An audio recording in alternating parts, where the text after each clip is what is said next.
वराह, नृसिंह, वामन और परशुराम अवतार की कथा। अग्निदेव कहते हैं, वशिष्ठ, अब मैं वराह अवतार की पाप नाशिनी कथा का वर्णन करता हूं। पूर्व काल में हिरण्याक्ष नामक दैत्य असुरों का राजा था। वो देवताओं को जीतकर स्वर्ग में रहने लगा। देवताओं ने भगवान विष्णु के पास जाकर उनकी स्तुति की। तब उन्होंने यज्ञ वाराह रूप धारण किया और देवताओं के लिए कंटक रूप उस दानव को दैत्यों सहित मारकर धर्म एवं देवताओं आदि की रक्षा की। इसके बाद वे भगवान श्रीहरि अंतर्ध्यान हो गए।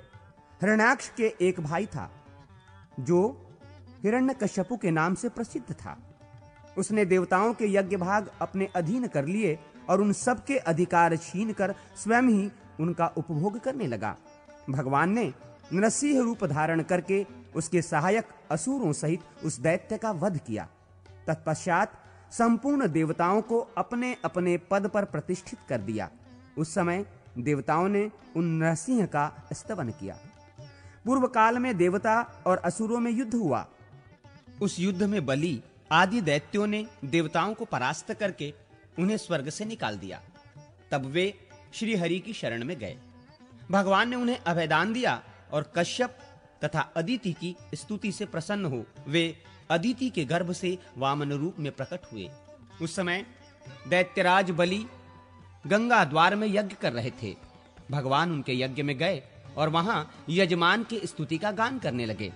वामन के मुख से वेदों का पाठ सुनकर राजा बलि उन्हें वर देने को उद्यत हो गए और शुक्राचार्य के मना करने पर भी बोले, ब्राह्मण, आपकी जो इच्छा हो मुझसे मांगे, मैं आपको वो वस्तु अवश्य दूंगा।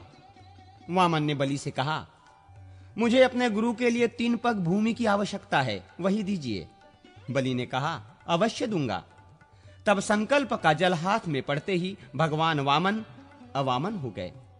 उन्होंने विराट रूप धारण कर लिया और भूरलोक, भुवरलोक एवं स्वर्गलोक को अपने 3 पगों से नाप लिया। श्रीहरि ने बलि को सूतल लोक में भेज दिया और त्रिलोकी का राज्य इंद्र को दे डाला। इंद्र ने देवताओं के साथ श्रीहरि का स्तवन किया। वे तीनों लोकों के स्वामी होकर सुख से रहने लगे।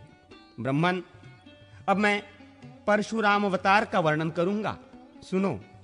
देवता और ब्राह्मण आदि का पालन करने वाले श्रीहरि ने जब देखा कि भूमंडल के क्षत्रिय उद्धत स्वभाव के हो गए हैं, तो वे उन्हें मारकर पृथ्वी का भार उतारने और सर्वत्र शांति स्थापित करने के लिए जमदग्नि के अंश द्वारा रेणुका के गर्भ से अवतीर्ण हुए। भृगुनंदन परशुराम शस्त्र विद्या के पारंगत विद्वान थे। उन दिनों कृतवीर्य का पुत्र राजा अर्जुन भगवान दत्तात्रेय जी की कृपा से 1000 बाहें पाकर समस्त भूमंडल पर राज्य करता था। एक दिन वो वन में शिकार खेलने के लिए गया। वहां वो बहुत थक गया। उस समय जमदग्नि मुनि ने उन्हें सेना सहित अपने आश्रम पर निमंत्रित किया और कामधेनु के प्रभाव से सबको भोजन कराया। राजा ने मनु से कामधेनु को अपने लिए मांगा, किंतु उन्होंने देने से इनकार कर दिया। तब उसने बलपूर्वक उस धेनु को छीन लिया। ये समाचार पाकर परशुराम जी ने हयहयपुरी में जा उसके साथ युद्ध किया और अपने फरसे से उसका मस्तक काटकर रणभूमि में उसे मार गिराया। फिर वे कामधेनु को साथ लेकर अपने आश्रम पर लौट आए। एक दिन परशुराम जी जब वन में गए हुए थे, कृतवीर्य के पुत्रों ने आकर अपने पिता के वैर का बदला लेने के लिए जमदग्नि मुनि को मार डाला। जब परशुराम जी लौट कर आए तो पिता को मारा गया देख उनके मन में बड़ा क्रोध हुआ। उन्होंने 21 बार समस्त भूमंडल के क्षत्रियों का संहार किया। फिर कुरुक्षेत्र में 5 कुंड बनाकर वहीं उन्होंने अपने पितरों का तर्पण किया और सारी पृथ्वी कश्यप मुनि को दान देकर वे महेंद्र पर्वत पर रहने लगे। इस प्रकार कूर्म, वराह, नृसिंह, वामन तथा परशुराम अवतार की कथा सुनकर मनुष्य स्वर्गलोक में जाता है। श्री रामावतार वर्णन के प्रसंग में रामायण बालकांड की संक्षिप्त कथा। अग्निदेव कहते हैं, वशिष्ठ, अब मैं ठीक उसी प्रकार रामायण का वर्णन करूंगा जैसे पूर्व काल में नारद जी ने महर्षि वाल्मीकि जी को सुनाया था। इसका पाठ भोग और मोक्ष दोनों को देने वाला है। देवर्षि नारद कहते हैं, वाल्मीकि जी भगवान विष्णु के नाभि कमल से ब्रह्मा जी उत्पन्न हुए हैं। ब्रह्मा जी के पुत्र हैं मरीचि, मरीचि से कश्यप, कश्यप से सूर्य और सूर्य से वैवस्वत मनु का जन्म हुआ है। उसके बाद वैवस्वत मनु से इक्ष्वाकु की उत्पत्ति हुई। इक्ष्वाकु के वंश में ककुस्थ नामक राजा हुए। ककुस्थ के रघु, रघु के अज और अज के पुत्र दशरथ हुए। उन राजा दशरथ से रावण आदि राक्षसों का वध करने के लिए साक्षात भगवान विष्णु 4 रूपों में प्रकट हुए। उनकी बड़ी रानी कौसल्या के गर्भ से श्री रामचंद्र जी का प्रादुर्भाव हुआ। कैकेयी से भरत और सुमित्रा से लक्ष्मण एवं शत्रुघ्न का जन्म हुआ। महर्षि ऋषिशृंग ने उन तीनों रानियों को यज्ञ सिद्ध चरु दिए, जिन्हें खाने से इन 4 कुमारों का आविर्भाव हुआ। श्री राम आदि सभी भाई अपने पिता के ही समान पराक्रमी थे। एक समय मुनिवर विश्वामित्र ने उन्हें यज्ञ में विघ्न डालने वाले निशाचरों का नाश करने के लिए राजा दशरथ से प्रार्थना की कि आप अपने पुत्र श्री राम को मेरे साथ भेज दे। तब राजा ने मुनि के साथ श्री राम और लक्ष्मण को भेज दिया। श्री रामचंद्र जी ने वहां जाकर मुनि से अस्त्र शस्त्रों की शिक्षा पाई और ताड़का नाम वाली निशाचरी का वध किया। फिर उन बलवान वीर ने मारीच नामक राक्षस को मानवास्त्र से मोहित करके दूर फेंक दिया और यज्ञ विघातक राक्षस सुबाहु को दलबल सहित मार डाला। इसके बाद वे कुछ काल तक मुनि के सिद्धाश्रम में भी रहे। तत्पश्चात विश्वामित्र आदि महर्षियों के साथ लक्ष्मण सहित श्री राम मिथिला नरेश का धनुष यज्ञ देखने के लिए गए। अपनी माता अहिल्या के उद्धार की वार्ता सुनकर संतुष्ट हुए। शतानंद जी ने निमित्त कारण बनकर श्री राम से विश्वामित्र मुनि के प्रभाव का वर्णन किया। राजा जनक ने अपने यज्ञ में मुनियों सहित श्री रामचंद्र जी का पूजन किया। श्री राम ने धनुष को चढ़ा दिया और उसे अनायास ही तोड़ डाला। तदनंतर महाराज जनक ने अपनी अयोनिजा कन्या सीता को, जिसके विवाह के लिए पराक्रम ही शुल्क निश्चित किया गया था, श्री रामचंद्र जी को समर्पित किया। श्री राम ने भी अपने पिता राजा दशरथ आदि गुरुजनों के मिथिला में पधारने पर सबके सामने सीता का विधि पूर्वक पाणी ग्रहण किया। उस समय लक्ष्मण ने भी मिथिलेश कन्या उर्मिला को अपनी पत्नी बनाया। राजा जनक के छोटे भाई कुशध्वज थे। उनकी 2 कन्याएं थीं, श्रुतकीर्ति और मांडवी। इनमें मांडवी के साथ भरत ने और श्रुतकीर्ति के साथ शत्रुघ्न ने विवाह किया। तदनंतर राजा जनक से भली भांति पूजित हो श्री रामचंद्र जी ने वशिष्ठ आदि महर्षियों के साथ वहां से प्रस्थान किया। मार्ग में जमदग्नि नंदन परशुराम को जीतकर वे अयोध्या पहुंचे। वहां जाने पर भरत और शत्रुघ्न अपने मामा राजा युधाजीत की राजधानी को चले गए। अयोध्या कांड की संक्षिप्त कथा। नारद जी कहते हैं, भरत के ननिहाल चले जाने पर लक्ष्मण सहित श्री रामचंद्र जी ही पिता माता आदि के सेवा सत्कार में रहने लगे। एक दिन राजा दशरथ ने श्री रामचंद्र जी से कहा, रघुनंदन मेरी बात सुनो। तुम्हारे गुणों पर अनुरक्त हो प्रजाजनों ने मन ही मन तुम्हें राज सिंहासन पर अभिषिक्त कर दिया है। प्रजा की यह हार्दिक इच्छा है कि तुम युवराज बनो, अतः कल प्रातः काल मैं तुम्हें युवराज पद प्रदान कर दूंगा। आज रात में तुम सीता सहित उत्तम व्रत का पालन करते हुए संयम पूर्वक रहो। राजा के 8 मंत्रियों तथा वशिष्ठ जी ने भी उनकी इस बात का अनुमोदन किया। उन 8 मंत्रियों के नाम इस प्रकार हैं: दृष्टि, जयंत, विजय, सिद्धार्थ, राज्यवर्धन, अशोक, धर्मपाल और सुमंत्र। इनके अतिरिक्त वशिष्ठ जी भी मंत्रणा देते थे। पिता और मंत्रियों की बातें सुनकर श्री रघुनाथ जी ने तथास्तु कहकर उनकी आज्ञा शिरोधार्य की और माता कौसल्या को ये शुभ समाचार बताकर देवताओं की पूजा करके वे संयम में स्थित हो गए। उधर महाराज दशरथ वशिष्ठ आदि मंत्रियों को यह कहकर कि आप लोग श्री रामचंद्र जी के राज्याभिषेक की सामग्री जुटाएं, कैकेयी के भवन में चले गए। कैकेयी के मंत्रा नामक एक दासी थी जो बड़ी दुष्टा थी। उसने अयोध्या की सजावट होती देख श्री रामचंद्र जी के राज्याभिषेक की बात जानकर रानी कैकेयी से सारा हाल कह सुनाया। एक बार किसी अपराध के कारण श्री रामचंद्र जी ने मंथरा को उसके पैर पकड़कर घसीटा था। उसी वैर के कारण वो सदा यही चाहती थी कि राम का वनवास हो जाए। मंथरा बोली, कैकेयी तुम उठो, राम का राज्याभिषेक होने जा रहा है। ये तुम्हारे पुत्र के लिए, मेरे लिए और तुम्हारे लिए भी मृत्यु के समान भयंकर वृत्तांत है, इसमें कोई संदेह नहीं है। मंथरा कुबड़ी थी। उसकी बात सुनकर रानी कैकेयी को प्रसन्नता हुई। उन्होंने कुब्जा को एक आभूषण उतार कर दिया और कहा, मेरे लिए तो जैसे राम हैं वैसे ही मेरे पुत्र भरत भी हैं। मुझे ऐसा कोई उपाय नहीं दिखाई देता जिससे भरत को राज्य मिल सके। मंथरा ने उस हार को फेंक दिया और कुपित होकर कैकेयी से कहा। मंथरा बोली, ओ नादान, तू भरत को, अपने को और मुझे भी राम से बचा। कल राम राजा होंगे, फिर राम के पुत्रों को राज्य मिलेगा। कैकेयी, अब राजवंश भरत से दूर हो जाएगा। मैं भरत को राज्य दिलाने का एक उपाय बताती हूं। पहले की बात है, देवासुर संग्राम में शंबरासुर ने देवताओं को मार भगाया था। तेरे स्वामी भी उस युद्ध में गए थे। उस समय तूने अपनी विद्या से रात में स्वामी की रक्षा की थी। इसके लिए महाराज ने तुझे 2 वर देने की प्रतिज्ञा की थी। इस समय उन्हीं 2 वरों को उनसे मांग। एक वर के द्वारा राम का 14 वर्षों के लिए वनवास और दूसरे के द्वारा भरत का युवराज पद पर अभिषेक मांग ले।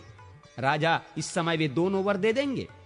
इस प्रकार मंथरा के प्रोत्साहन देने पर कैकेयी अनर्थ में ही अर्थ की सिद्धि देखने लगी और बोली, कुब्जे, तूने बड़ा अच्छा उपाय बताया है। राजा मेरा मनोरथ अवश्य पूर्ण करेंगे। ऐसा कहकर वो कोप भवन में चली गई और पृथ्वी पर अचेत सी होकर पड़ गई। उधर महाराज दशरथ ब्राह्मण आदि का पूजन करके जब कैकेयी के भवन में आए तो उसे रोष से भरी हुई देखा। तब राजा ने पूछा, सुंदरी, तुम्हारी ऐसी दशा क्यों हो रही है? तुम्हें कोई रोग तो नहीं सता रहा है अथवा किसी भय से व्याकुल तो नहीं हो? बताओ क्या चाहती हो? मैं अभी तुम्हारी इच्छा पूर्ण करता हूं। जिन श्री राम के बिना मैं क्षण भर भी जीवित नहीं रह सकता, उन्हीं की शपथ खाकर कहता हूं तुम्हारा मनोरथ अवश्य पूर्ण करूंगा। सच सच बताओ क्या चाहती हो? कैकेयी बोली, राजन, यदि आप मुझे कुछ देना ही चाहते हो तो अपने सत्य की रक्षा के लिए पहले के दिए हुए 2 वरदान देने की कृपा करें। मैं चाहती हूं राम 14 वर्षों तक संयम पूर्वक वन में निवास करे और इन सामग्रियों के द्वारा आज ही भरत का युवराज पद पर अभिषेक हो जाए। महाराज, यदि ये दोनों वरदान आप मुझे नहीं देंगे तो मैं विष पीकर मर जाऊंगी। ये सुनकर राजा दशरथ वज्र से आहत हुए की भांति मूर्छित होकर भूमि पर गिर पड़े। फिर थोड़ी देर में चेत होने पर उन्होंने कैकेयी से कहा। दशरथ बोले, पाप पूर्ण विचार रखने वाली कैकेयी, तू समस्त संसार का अप्रिय करने वाली है। अरे, मैंने या राम ने तेरा क्या बिगाड़ा है तो तू मुझसे ऐसी बात कहती है? केवल तुझे प्रिय लगने वाला ये कार्य करके मैं संसार में भली भांति निंदित हो जाऊंगा। तू मेरी स्त्री नहीं, काल रात्रि है। मेरा पुत्र भरत ऐसा नहीं है। पापिनी, मेरे पुत्र के चले जाने पर जब मैं मर जाऊंगा तो तू विधवा होकर राज्य करना। राजा दशरथ सत्य के बंधन में बंधे थे। उन्होंने श्री रामचंद्र जी को बुलाकर कहा, बेटा, कैकेयी ने मुझे ठग लिया। तुम मुझे कैद करके राज्य को अपने अधिकार में कर लो, अन्यथा तुम्हें वन में निवास करना होगा और कैकेयी का पुत्र भरत राजा बनेगा। श्री रामचंद्र जी ने पिता और कैकेयी को प्रणाम करके उनकी प्रदक्षिणा की और कौशल्या के चरणों में मस्तक झुकाकर उन्हें सांत्वना दी। फिर लक्ष्मण और पत्नी सीता को साथ ले ब्राह्मणों, दीनों और अनाथों को दान देकर सुमंत्र सहित रथ पर बैठकर वे नगर से बाहर निकले। उस समय माता पिता आदि शोक से आतुर हो रहे थे। उस रात में श्री रामचंद्र जी ने तमसा नदी के तट पर निवास किया। उनके साथ बहुत से पुरवासी भी गए थे। उन सबको सोते छोड़कर वे आगे बढ़ गए। प्रातः काल होने पर जब श्री रामचंद्र जी नहीं दिखाई दिए तो नगर निवासी निराश होकर पुनः अयोध्या लौट आए। श्री रामचंद्र जी के चले जाने से राजा दशरथ बहुत दुखी हुए। वे रोते रोते कैकेयी का महल छोड़कर कौशल्या के भवन में चले आए। उस समय नगर के समस्त स्त्री पुरुष और रनिवास की स्त्रियां फूट फूट कर रो रही थीं। श्री रामचंद्र जी ने चीर वस्त्र धारण कर रखा था। वे रथ पर बैठे बैठे श्रृंगेश्वरपुर जा पहुंचे। वहां निषाद राजगुह ने उनका पूजन स्वागत सत्कार किया। श्री रघुनाथ जी ने इंदगी वृक्ष की जड़ के निकट विश्राम किया। लक्ष्मण और गुह दोनों रात भर जागकर पहरा देते रहे। प्रातः काल श्री राम ने रथ सहित सुमंत्र को विदा कर दिया तथा स्वयं लक्ष्मण और सीता के साथ नाव से गंगा पार हो वे प्रयाग में गए। वहां उन्होंने महर्षि भरद्वाज को प्रणाम किया और उनकी आज्ञा ले वहां से चित्रकूट पर्वत को प्रस्थान किया। चित्रकूट पहुंचकर उन्होंने वास्तु पूजा करने के अनंतर पर्णकुटी बनाकर मंदाकिनी के तट पर निवास किया। रघुनाथ जी ने सीता को चित्रकूट पर्वत का रमणीय दृश्य दिखलाया। इसी समय एक कौवे ने सीता जी के कोमल श्री अंग में नखों से प्रहार किया। ये देख श्री राम ने उसके ऊपर सिंह के अस्त्र का प्रयोग किया। तब वो कौवा देवताओं की आश्रय छोड़कर श्री रामचंद्र जी की शरण में आया। तब उन्होंने उसकी केवल एक आंख नष्ट करके उसे जीवित छोड़ दिया। श्री रामचंद्र जी के वनगमन के पश्चात छठे दिन की रात में राजा दशरथ ने कौशल्या से पहले की एक घटना सुनाई, जिसमें उनके द्वारा कुमारावस्था में सरयू के तट पर अनजान में यज्ञदत्त पुत्र श्रवण कुमार के मारे जाने का वृत्तांत था। श्रवण कुमार पानी लेने के लिए आया था। उस समय उसके घड़े के भरने से जो शब्द हो रहा था, उसकी आहट पाकर मैंने उसे कोई जंगली जंतु समझा और शब्द भेदी बाण से उसका वध कर डाला। यह समाचार पाकर उसके पिता और माता को बड़ा शोक हुआ। वे बारंबार विलाप करने लगे। उस समय श्रवण कुमार के पिता ने मुझे शाप देते हुए कहा, राजन, हम दोनों पति पत्नी पुत्र के बिना शोकातुर होकर प्राण त्याग रहे हैं। तुम भी हमारी ही तरह पुत्र वियोग के शोक से मरोगे। तुम्हारे पुत्र मरेंगे तो नहीं, किंतु उस समय तुम्हारे पास कोई पुत्र मौजूद न होगा। कौशल्य, आज उसका शाप मुझे स्मरण हो रहा है। जान पड़ता है अब इसी शोक से मेरी मृत्यु होगी।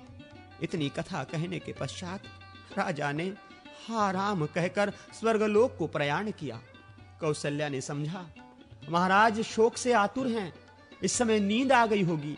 ऐसा विचार करके वे सो गई। प्रातः काल जगाने वाले सुत, मागध और बंदी जन सोते हुए महाराज को जगाने लगे, किंतु वे न जगे।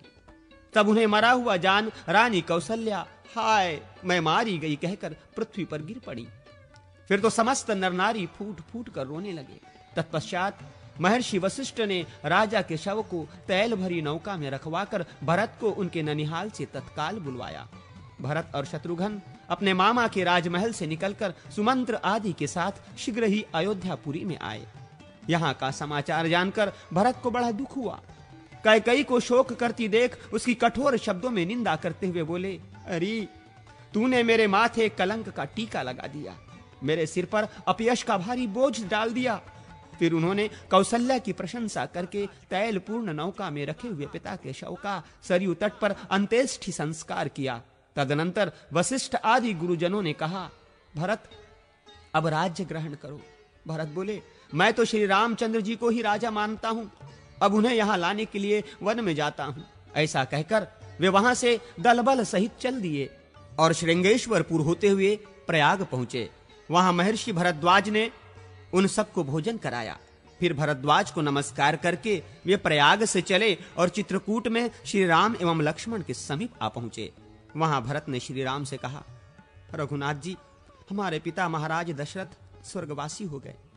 अब आप अयोध्या में चलकर राज्य ग्रहण करें। मैं आपकी आज्ञा का पालन करते हुए वन में जाऊंगा। ये सुनकर श्री राम ने पिता का तर्पण किया और भरत से कहा, तुम मेरी चरण पादुका लेकर अयोध्या लौट जाओ। मैं राज्य करने के लिए नहीं चलूंगा। पिता के सत्य की रक्षा के लिए चीर एवं जटा धारण करके वन में ही रहूंगा। श्री राम के ऐसा कहने पर सदल बल भरत लौट गए और अयोध्या छोड़कर नंदी ग्राम में रहने लगे। वहां भगवान की चरण पादुकाओं की पूजा करते हुए वे राज्य का भली भांति पालन करने लगे।